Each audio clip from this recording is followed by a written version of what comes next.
Howdy ho everyone, how you doing? My name is Sharon Combs with UCDI Leadership and Do Something Daily LLC. Today we're going to do a nuts and bolts conversation about things that maybe we changed some rules around, or maybe some things that were deal breakers before, they're kind of not deal breakers now.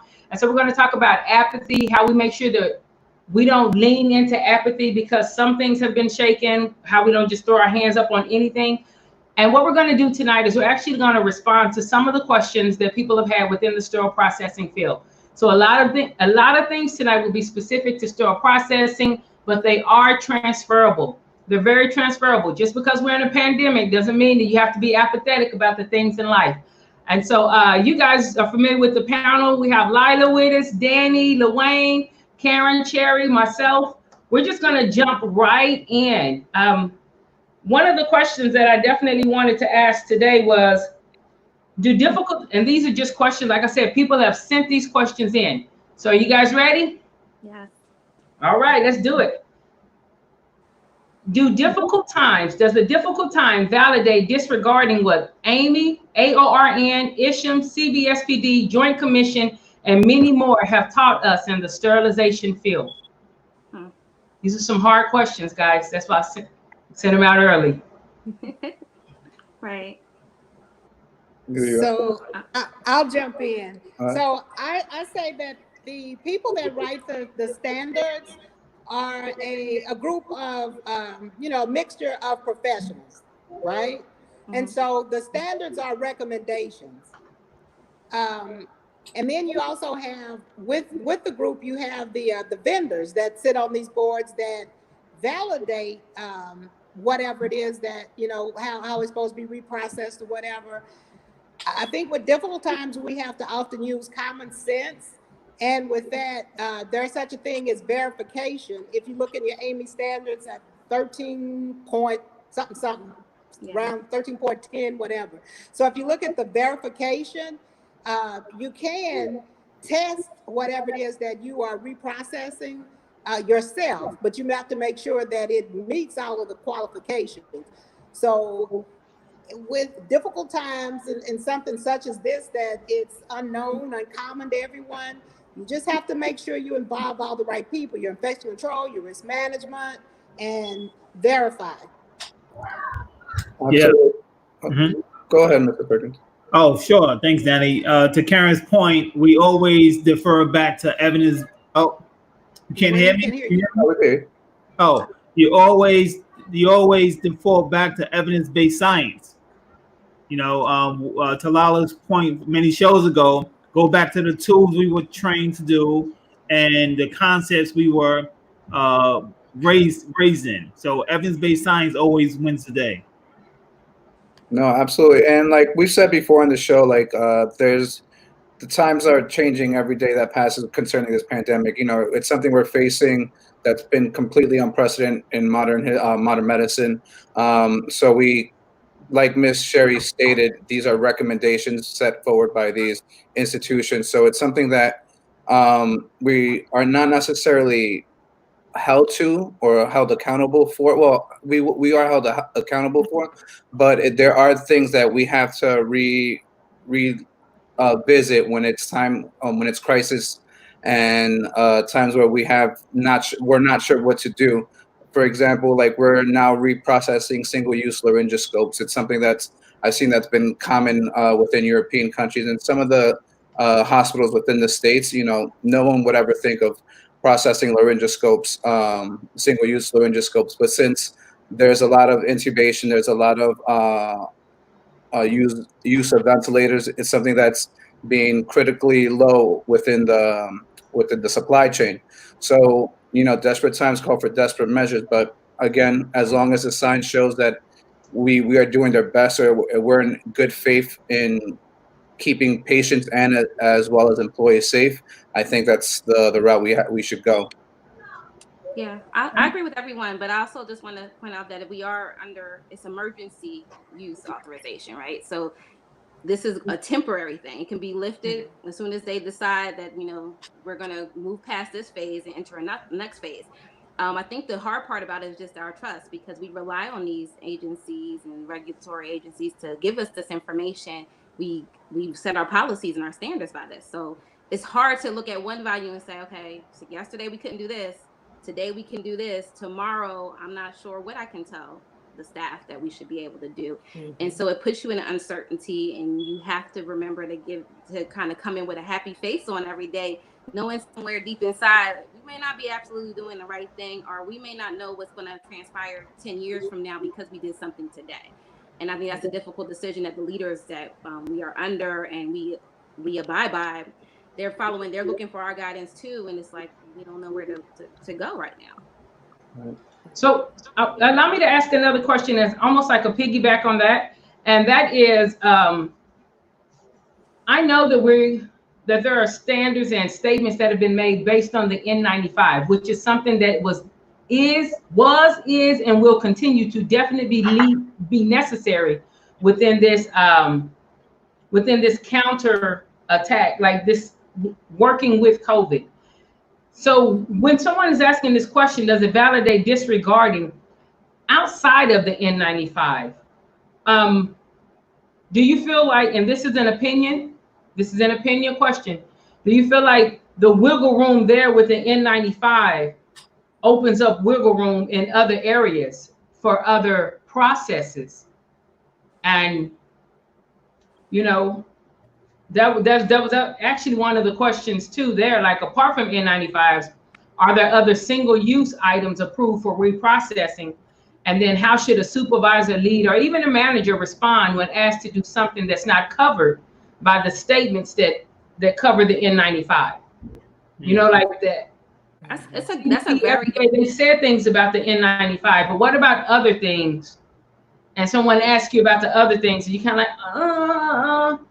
like, well, even like things like, not paint, like, things that have been expired. So there's, expiration dates on a lot of PPE and things of that nature. And it's like, well, hold on to that PPE that's expired, because let's use those things, because we don't know if we're not going to be able to get that particular gown in the future, or we don't know if, that shoe cover is going to be available. So those are conversations that I've heard just with conservation of PPE in general. And it doesn't only concern the N95 mask, which was a huge topic, but it's with a lot of things, keeping pieces and disposable items that we were like, well, it expires or has a shelf life for X amount of days.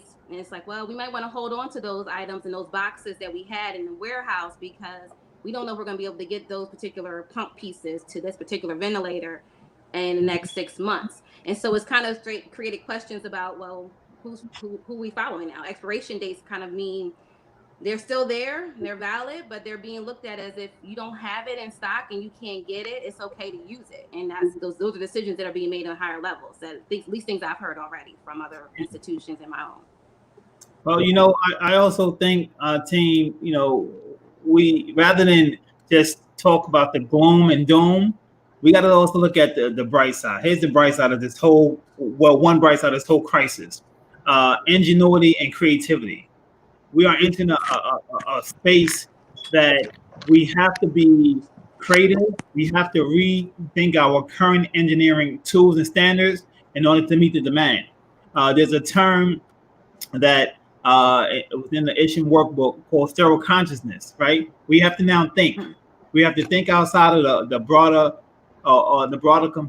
confines of just our certification or just our experience, because we're tackled or faced with circumstances that no one has ever experienced. Right? So it's a new phenomenon. It's a brand new paradigm, and in that paradigm, we have to go back to do no harm, targeted kill rates. What bug am I killing? And I've even heard some of my colleagues around the country, they've been getting to reference not just the American standards, but European standards. And there's some vast differences. There's some leeway between the two. So look at all of the creativity, the ingenuity. Our field will never be the same again. Because what's next to come? Disposable N95s, right? What's next? It's coming, right? So that's some of the brighter side of this whole crisis. No, go ahead. something that I've always said is that right now we're treading in murky waters right now with the ingenuity, as you stated, Mr. Perkins, that we're utilizing and implementing in the field. It's like, where exactly do you draw that line? You know, with the laryngoscopes, when I heard that they were using the single-use laryngoscopes, that was just wow. But it's unprecedented times, and something that I feel it. And it touches base back on what we talked about last show. It's the trust, you know, the employee trust and the public trust. Something I always stated in when I speak about when I'm educating about leadership or managing, I always say consistency is key. You know, you want to be consistent, but you know, we're in an era where we're saying, okay, you don't have to wear a mask, and then the next day you're telling your whole staff you have to wear a mask, and then the day after that you're saying, okay, now we can reprocess this.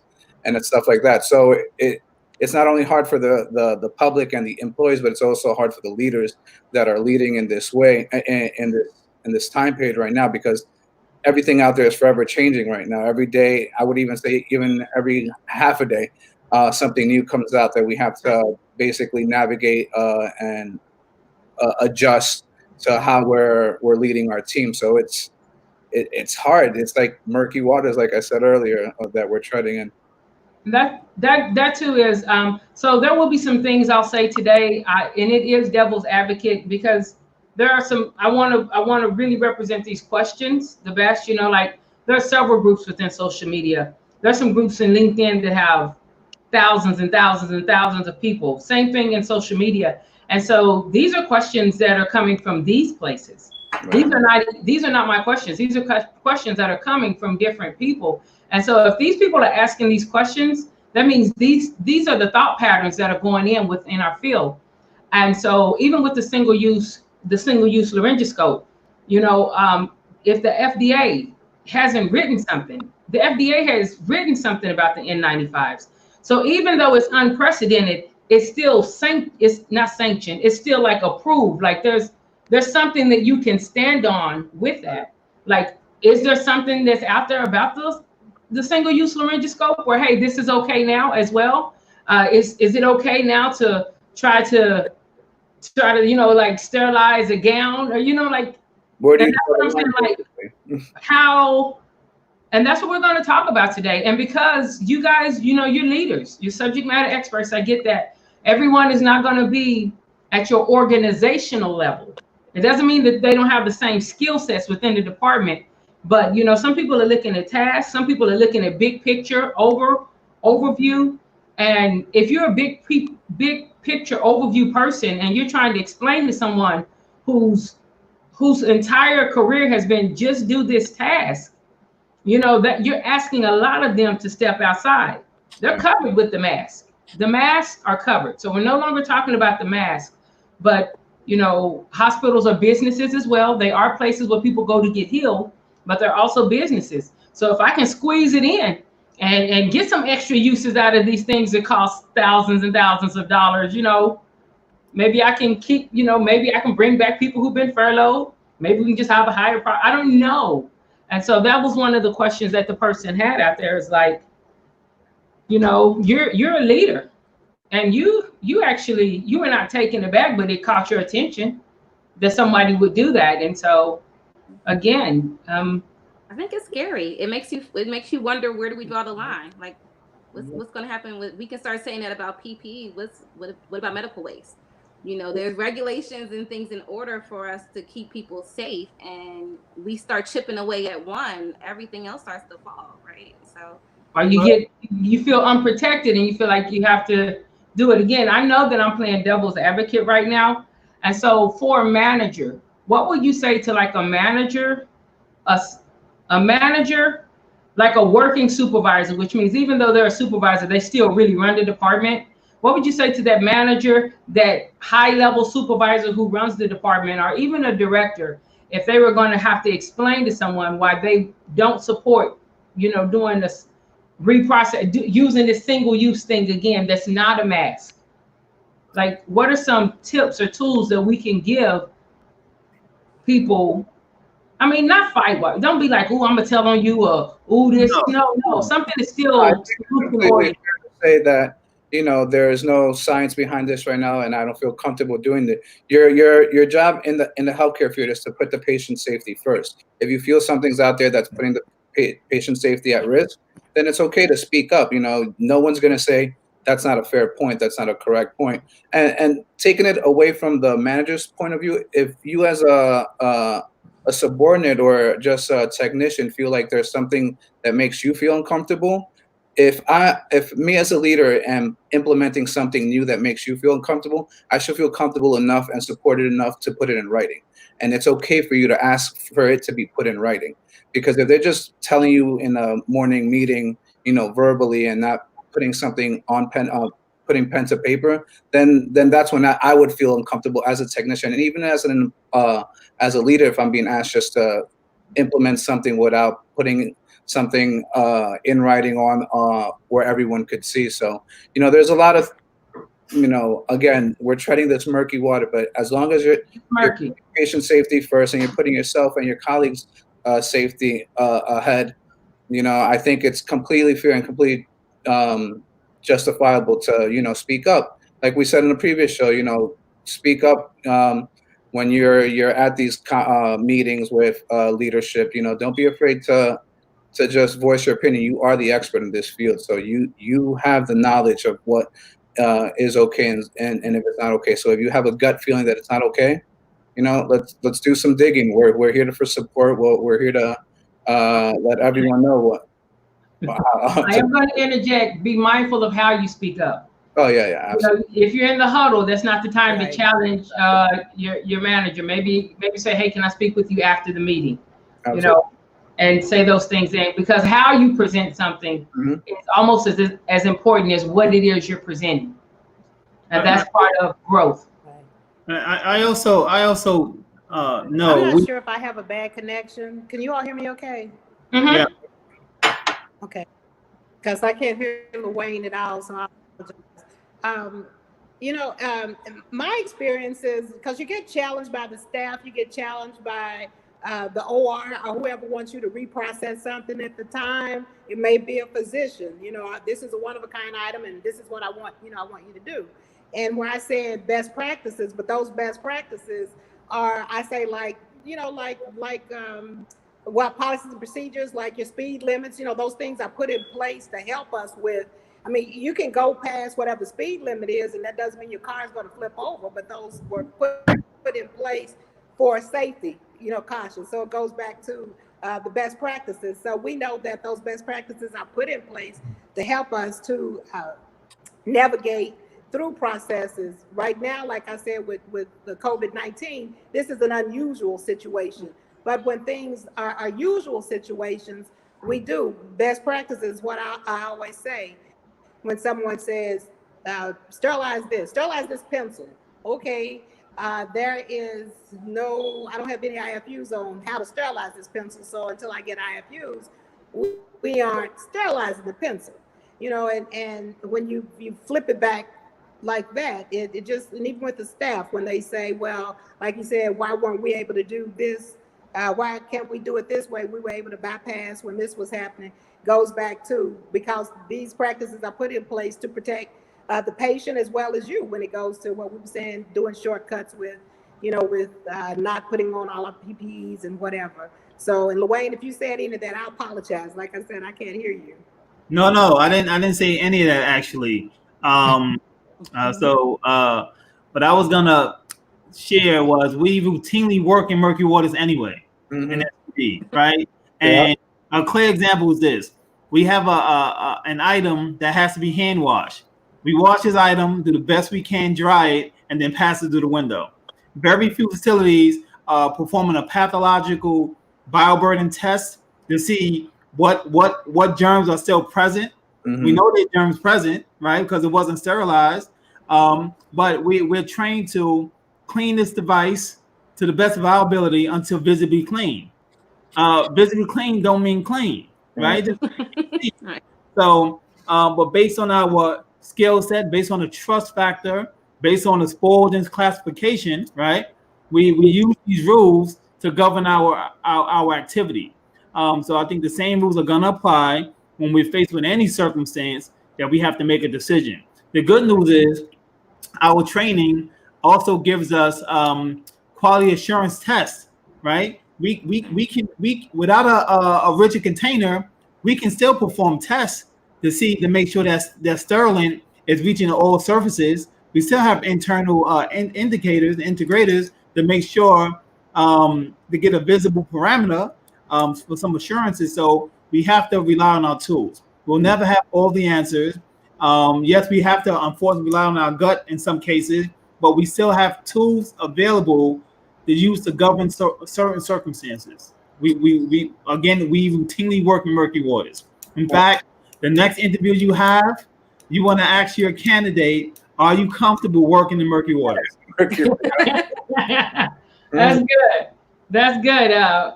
Karen, I'm not sure. He said the next interview we have, we want to ask the candidate, are you comfortable working in murky waters? Because SPD does routinely do that.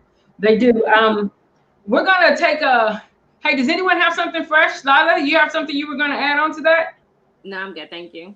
Okay. I just, we're going to go, we're going to do another, we're going to do just a quick commercial, but when we come back, we're going to hit the thing about, I know that right now we're in the wartime rules apply.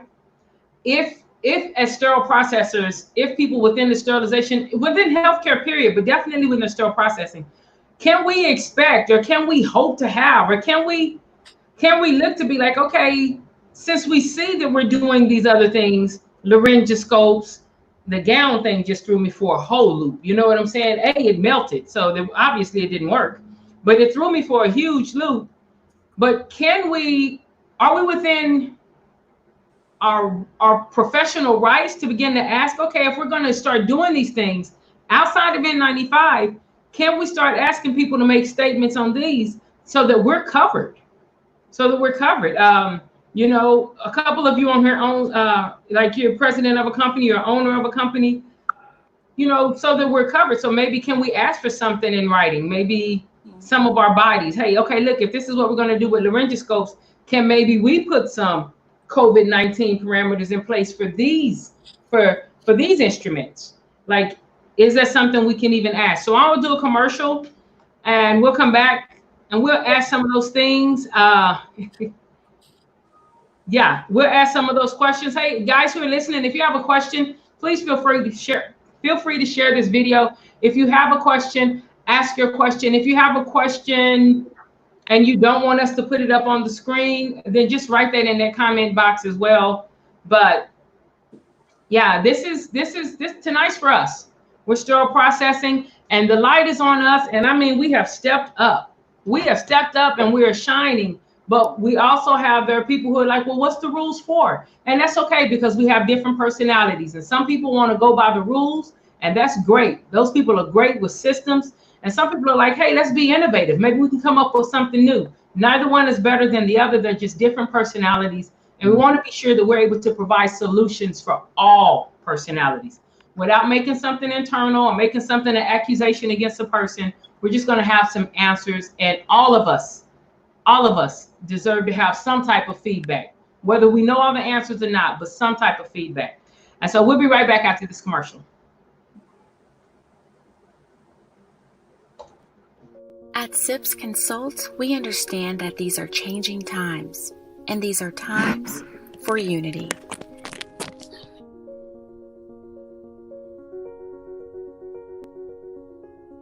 SIPS Consult would like to extend complimentary sterile processing, consulting, and educational services to support your sterile processing department needs during this COVID-19 crisis. Everyone is aware that things are extremely challenging right now. We want to personally thank you for caring for our communities. We appreciate you. We appreciate you being in this fight for us and with us, and remaining on the front lines.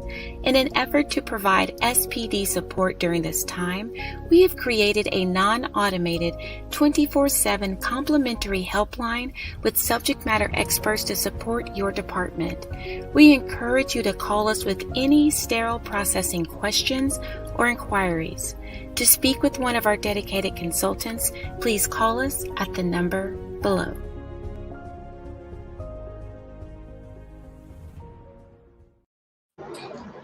All right, so we're back, guys. So what do you think? The question I just asked. You're like, what question was that? Yeah, can you repeat it? Okay. Yes, I was saying like the rabbit hole. Do you feel like? Let me pull it up again because I was just amazed by this. Because of how we're using the wartime rules, is it possible that we may be falling down the rabbit hole? And this may have been already hit on kind of with Luane. So this, maybe we just need to be clear, like, no, we're not falling down a rabbit hole. This is an opportunity for this. Because like I said, all eyes are really, we have the audience that we would have wanted before. And what I don't want is the apathetic, every community has a negative Nelly or a negative Nancy who are just like, well, if they don't care, I don't care, you know? And that thing is insidious and it will pervade and it will mess up the momentum that we're having in this opportune time for us. And so that's what I'm saying, like, for the person who feels like we may be falling down a rabbit hole, are we falling down the rabbit hole? I guess I don't want to answer for you guys. Are we falling down the rabbit hole? No, I definitely don't feel we're falling down the rabbit hole. But like you said, during these times, it's really easy to become apathetic. You know, you're seeing so much chaos and damage being done to the community because of this virus. You know, people are becoming more isolated, and you know, you're basically being told to keep your distance from people. So it's easy to become egocentric, but it's important that you don't. You know, aside from being consistent, something I also always say when I'm educating is, you know, showing empathy is key also, especially if you work in the healthcare. You know, don't sympathize with someone. Don't just say, you know, I feel bad for them. Put yourself in their shoes. There's actually a video I always share also. I'm actually going to add the link here to see if Sharon could share it. It's something I always show everyone just to basically make it easier to show how to basically put yourself in someone else's shoes, because you don't know what they're going through. You know, they could have lost someone in this COVID crisis. They could have lost their jobs. You don't know what the issues or troubles they're going through. You know, I say suffering is never compare suffering. You know, there's no one worse suffering or no one better suffering than the other. You know, suffering is suffering for everyone. And something my wife and I were actually talking about, we're all right now in the different stages of grief right now. It seems like, you know, some of us are in denial, some of us are in acceptance, some of us are, you know, coping. You know, those 5 stages of grief we're all experiencing right now. So it's easy just to turn on these blinders and try to put yourself away from everything. But it just, you know, be empathetic with everybody. You know, put yourself in their shoes. And I have more confidence in us as humans than to say that we're, you know, falling down the rabbit hole. I really hope that, you know, we're not. And yeah, I don't think we are. There's a saying that you know, I'm reminded of every day that at one point we all were patients, right? You were born someone, you were at some point a patient, and because we were all patients, that's a common thread. You know, I'm just watching another broadcast about the how tired our frontline workers are, right? And it's true. It's very relevant. So we can't allow ourselves to fall down a rabbit hole, because life must go on, right? There's still babies being born, hips are still being replaced, vaccinations are still being provided. This is just a turning point in our unified story. So we just have to do our very best. And as a society, the goal is to have as few casualties as possible. Right. I like that. I agree. I think we're not falling down that rabbit hole yet, but I do think that we have. I've seen it. You know, people have been because of lack of surgeries, they have been deployed to other areas. So now you're working somewhere that you didn't work previously 2 months ago, and now that surgeries are being picked back up as far as elective surgeries, ease back into the workforce, back into your department. You know, what was okay over there is maybe not okay over here. You were in the linen room, you know, doing something. Now we're back in sterile processing. What does that mean? How do we feel about that? Or what does it mean to have to change the parameters, right? Because now people are coming back outside. So, you know, traffic patterns have changed. Like simple things like just the fact that I didn't have to worry about a line at the Dunkin' Donuts because no one else was really out there. Now I have to kind of account for that extra 15 minutes into my day and deal with it. So we're all trying to readjust to this new world that we're all in right now. That and it takes a lot more. You have to kind of step outside yourself a little bit and make sure that we're still being empathetic to everyone that's around us, because we don't know what they're going through.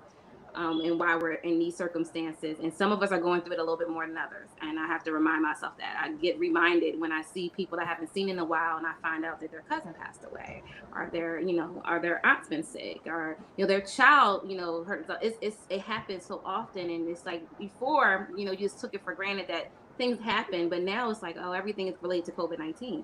Someone's sick, that means I need to stay home, or I have to figure out what next move with my family members. And I hear it more often now than anything. I try to stress that point to my family members that, you know, luckily I haven't had anyone close to me, but it's like, you know, if something happens to one of us, you're going to be there by yourself. We can't come visit you. We can't see you. We can't hold your hand, even to your child. Someone's like, stay safe and listen and follow these rules, because we in order for us to come out of it, we have to continue to do the right things all the time, every day. And even with reiterating to what we go back into the workforce and into our departments, we have to remember that we're back into following the guidelines, principles, the policies, the procedures, everything that we've done prior to this, we need to remember and hold on to, because this is what we know is safe. So let's continue to do the right thing every time. All right, we're 30 minutes in. This is the last question. It's a hot seat two-parter.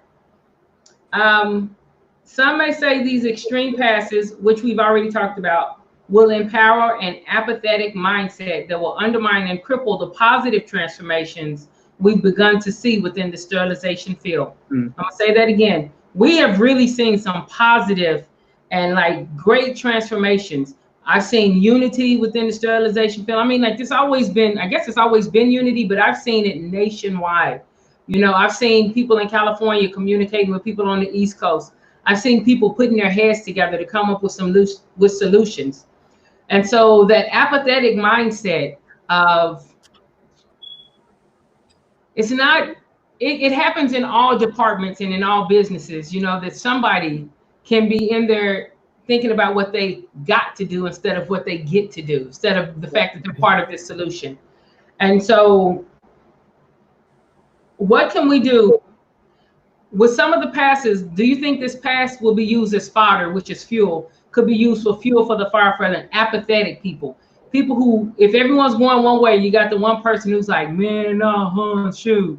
You know, sometimes they've been working there 30 years, but have no certifications. Don't be mad at me. I'm not hating on their experience. I'm talking about the mindset that says you can't make me, and they didn't do this last time. So they look for reasons not to do instead of for reasons to do. Do you think that apathetic mindset there that it could possibly cripple some of the opportunities and some of the, like even with the surveys for us to get proper pay and the education? And Ms. Cherry, I know you had spoken to the legislature about certification. Do you think the negative Nellies are just that apathetic mindset can undermine? So I said that a long thing, but here it is. Do you agree that the apathetic mindset can undermine? And how can we counter that apathetic mindset that says, well, if they don't care, I don't either?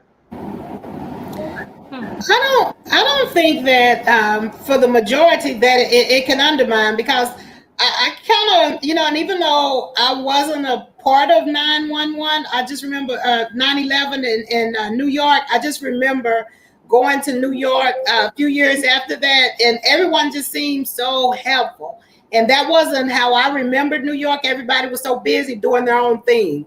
And I asked someone, what changed? Because people kept saying, can I help you? And they said 9/11 changed us. I think forever, COVID-19 will have changed us.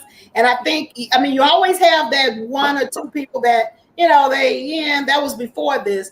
And I think the majority will overcome that person. I even think with where people didn't even understand the importance of our roles, I think we're going to be viewed totally different. Mm-hmm. The healthcare period, we are the heroes, and this is the opportunity for us to, to shine and continue to grow in our areas and in our field. And those people that don't come on board, maybe healthcare is not the area for them, and we can encourage them to seek opportunities elsewhere. That's right. Let them be successful somewhere else. Right. Right. I think.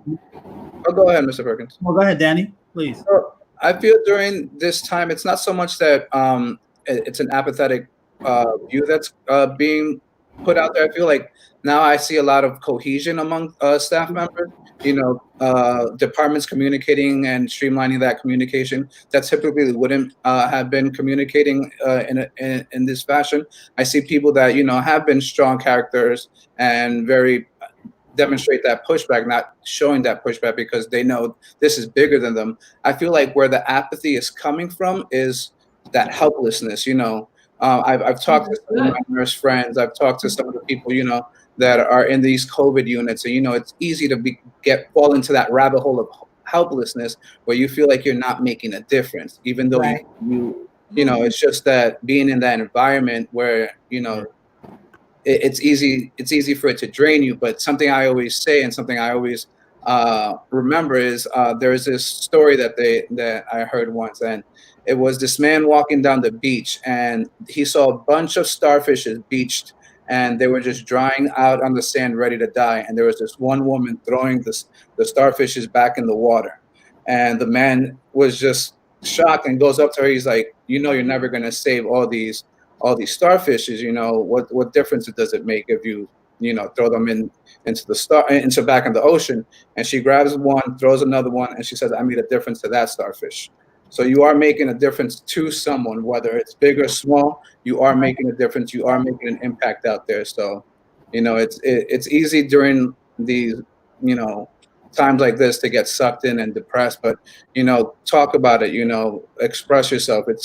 We're all experiencing, like I said earlier, we're all experiencing this different levels of grief. So I don't think so much it's an apathetic view. It's more that we're just trying to call out for help and just converse and connect with someone, because we're basically isolating it and keeping away from everyone. So we are very we're a race and a community of people that like to communicate and engage with different people. So just speak.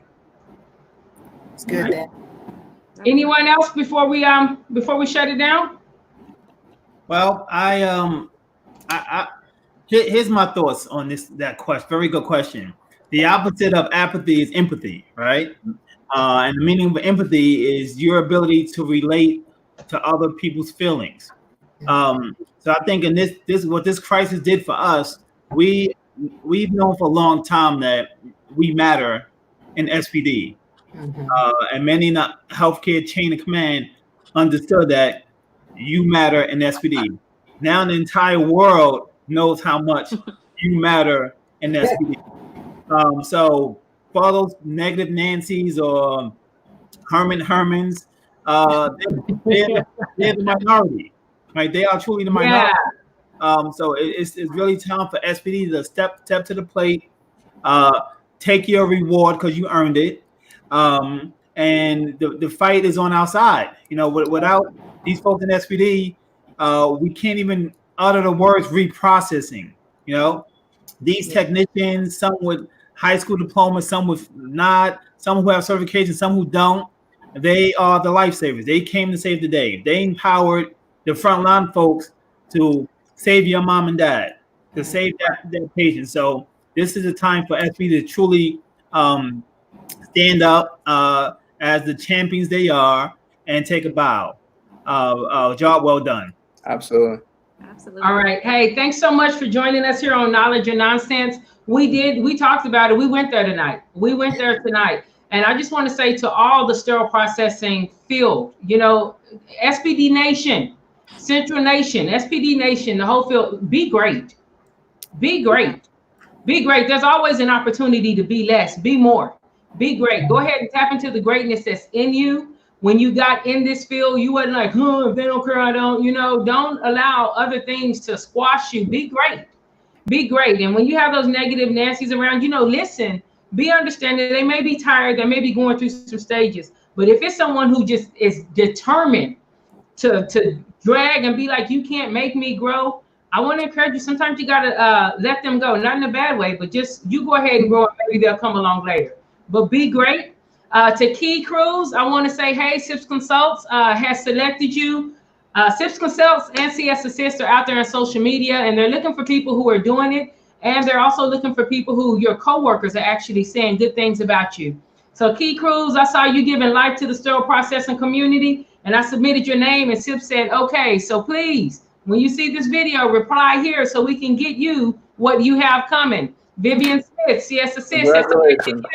So when you see your name, Vivian Smith, please reply in that comment so that you too can get what is coming to you. We want to reward people. Job well done. We know you're tired. We're here to give life, and just be like, woo, do what you do. Do what you do. You be great. You've been great. Keep being great. And again, we're looking for it. We have ISHM virtually this year, but we still have the things that we want to award people and reward people with who are doing the job. And if you're the squeaky wheel, I want you to know that I believe the squeaky wheel should only get the oil twice. After that, it needs to be wrong with you.